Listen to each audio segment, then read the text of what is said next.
Hace algún tiempo, en la Universidad de Lima, en una clase de psicología de los primeros ciclos, cuando los chicos que recién entraban a la universidad, un profesor comenzó preguntándole a sus alumnos cuál era su proyecto de vida, qué era lo que ellos anhelaban lograr en esta vida.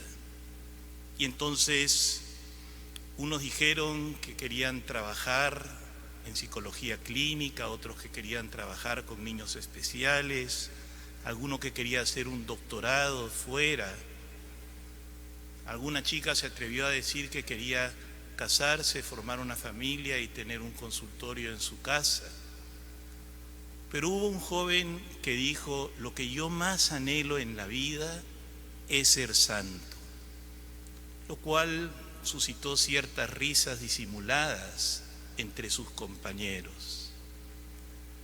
Pero si nosotros fuéramos católicos de verdad y no simplemente de costumbre, ese debería ser el primer y el principal anhelo en nuestra existencia, porque la santidad es la meta de todo bautizado. ¿Qué cosa es ser santo? Ser santo es simplemente ser cristiano de verdad, es decir, ser otro Cristo. Poder decir, como decía San Pablo: vivo yo, pero ya no soy yo, es Cristo el que vive en mí. Fíjense que en el Nuevo Testamento hay dos verbos que se alternan para hablar de la santidad. Uno está en indicativo presente: vosotros sois santos. Y el otro está en un futuro imperativo: vosotros sed santos. Entonces, la santidad es una realidad y un deber, algo presente y algo futuro, un don, podríamos decir, y al mismo tiempo un llamado, una vocación. Todos nosotros somos santos. Cuando San Pablo le escribe a las distintas iglesias, le dice a los santos que están en Corinto, en Filipo, en Roma, etc. Nosotros somos santos por nuestro bautismo y por nuestra confirmación. Hemos sido santificados y consagrados, ungidos por el Espíritu Santo, para ser incorporados a Cristo y a su cuerpo místico que es la Iglesia. Por lo tanto, por la gracia santificante, nos convertimos en hijos de Dios. Miren qué amor nos ha tenido el Padre para llamarnos hijos de Dios, y lo somos, dice el apóstol San Juan. Y por lo tanto, poseemos esa santidad que podríamos llamar una santidad ontológica. Pero esa santidad ontológica se tiene que desplegar, se tiene que manifestar a lo largo de nuestra vida y de nuestras obras, en lo que podríamos llamar una santidad moral. Vivir una vida cristiana coherente, en la que nuestros pensamientos, sentimientos y actitudes se asemejen a los pensamientos, sentimientos y actitudes de Jesús. Como decíamos el domingo pasado, conocer, amar y servir a Dios con toda nuestra mente, con todo nuestro corazón, con todas nuestras fuerzas. Poder decir, como les decía: para mí la vida es Cristo. Los santos son personas que desplegaron esa semilla bautismal y que la hicieron fructificar en sus vidas. Son hombres y mujeres que irradiaron la luz de Cristo, con sus palabras y con sus obras, con su ejemplo. Y no me refiero solamente a los santos canonizados, los santos públicos. Seguramente tú y yo conocemos algunos santos que vivieron esa santidad de manera anónima, pero que eran personas ejemplares por su fe, por su caridad, por su bondad. Y esa es justamente la multitud incontable de la cual nos habla el libro del Apocalipsis hoy. Ahora bien, ¿cómo alcanzar esa santidad? ¿Cómo pasar de esa santidad ontológica a una verdadera santidad moral y espiritual? En pocas palabras, ¿cómo vivir en nuestra vida cotidiana lo que nosotros ya somos por el bautismo?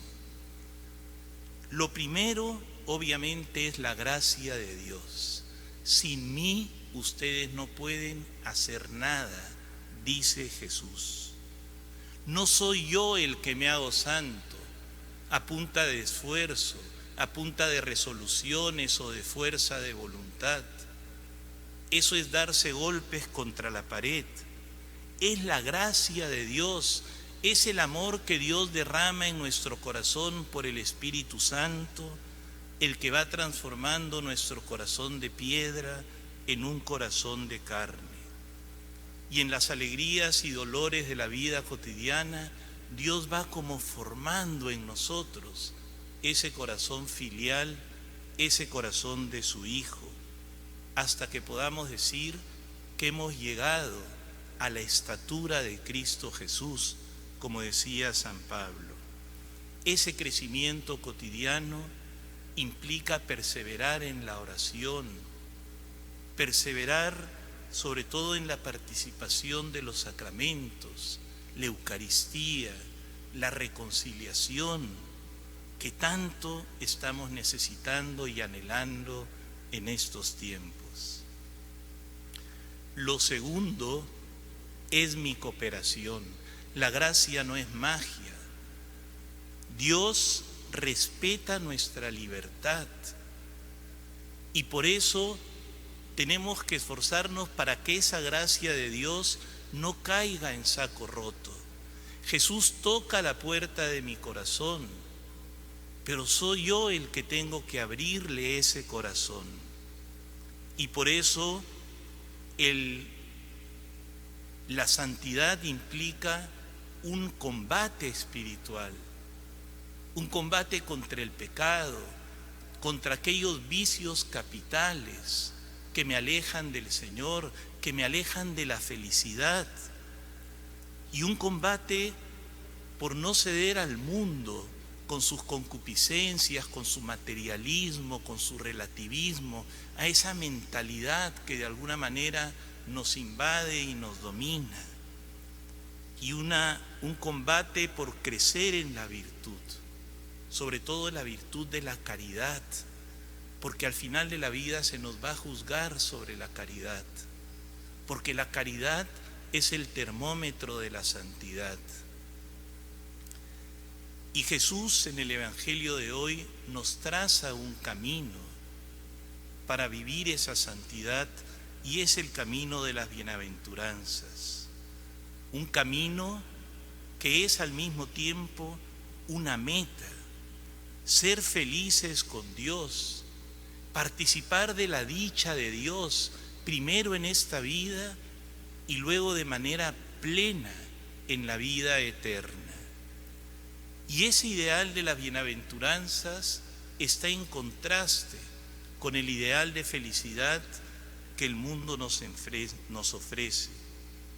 Nos enseña que la verdadera dicha no reside ni en la riqueza, ni en el bienestar, ni en la gloria humana, ni en el poder, sino en la pobreza de espíritu que nos lleva al desprendimiento y a compartir, en tener un corazón manso, humilde, misericordioso, asumiendo los sufrimientos de la vida y siendo compasivos con aquellos que sufren más que nosotros.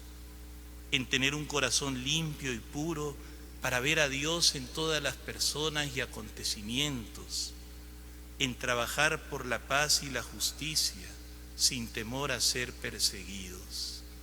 En pocas palabras, las bienaventuranzas son el reflejo del rostro de Cristo. Cristo es la encarnación más perfecta de ese camino de las bienaventuranzas y por lo tanto son la plenitud de la ley y del Antiguo Testamento. El primer paso, queridos hermanos, lo primero de todo es querer ser santo. Vuelvo al ejemplo con el cual comencé la homilía, que lo único realmente importante en mi vida, el primero de todos mis anhelos, de todos mis sueños, sea alcanzar la santidad, llegar a esa meta que es la salvación eterna, compartir con esos hermanos y hermanas que nos aguardan, que desean nuestra santidad. Todo lo demás no sirve para nada si no alcanzo finalmente esa meta que es el cielo. Que esta fiesta de todos los santos encienda en nuestro corazón ese gran deseo de santidad y que esa multitud de amigos y amigas que ya llegaron a la meta intercedan por nosotros para que un día también nosotros con ellos gocemos de la bienaventuranza de Dios. En el nombre del Padre y del Hijo y del Espíritu Santo. Amén.